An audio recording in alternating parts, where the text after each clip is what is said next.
Hello, and welcome to the Center for Biblical Unity's mini training, a crash course on critical childhood studies. I am Monique Dusan, president and co founder of the Center for Biblical Unity. You are receiving this training because you supported us on Giving Tuesday, and I want to say thank you so much for helping us proclaim the message of biblical unity. We are so grateful for your support.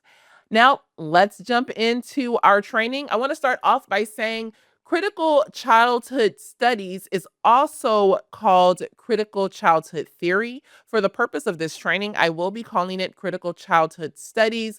It is predominantly called critical childhood studies. Every once in a while, you will hear critical child theory or critical childhood theory.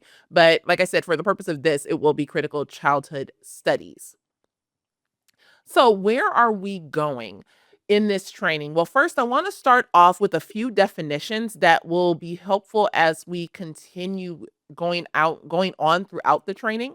And then I'm going to highlight some of my concerns, but also my thesis in looking at critical childhood studies. We will also look at the tenets of critical childhood studies, a few of them anyway, and then I'll compare and contrast critical childhood studies with the historic Christian worldview. And then we will wrap up with practical tips for how you can fight for the children in your life when it comes to critical childhood studies.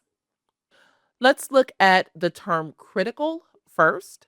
To be critical is to be aware of and resist systemic power and disrupt established systems and ways of thinking. This is understood as a form of activism to end the systemic oppression by criticizing all systems and undermining them.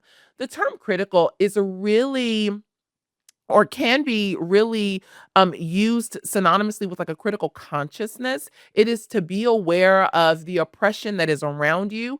It is something that that James Lindsay, the one who wrote this definition, would I've heard him say that it is similar to Paulo Freire's, idea of critical consciousness and always just being alert, being aware of how oppression, systemic injustice is always happening around you.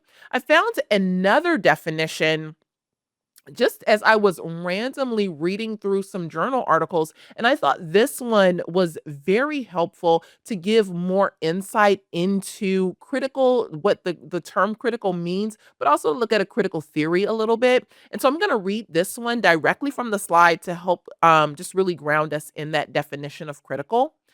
The term critical signifies a rigorous questioning and reflective approach to knowledge and understanding. It seeks to go beyond mere description to analyze and evaluate and question assumptions, methodologies, and outcomes within a given field of study. Its goal is to uncover underlying structures, biases, norms, power relations, and inequalities that have previously been hidden. And so when you think of a critical theory, you should automatically understand that a critical theory is looking into society to see where there is marginalization happening, to see where there are power dynamics at play that are causing disparities among groups. A critical theory is not like critical thinking. It is looking into society and to a degree problematizing what is happening within society. But in order for a theory to truly be critical, it must not only look for the problem, it also has to offer the solution.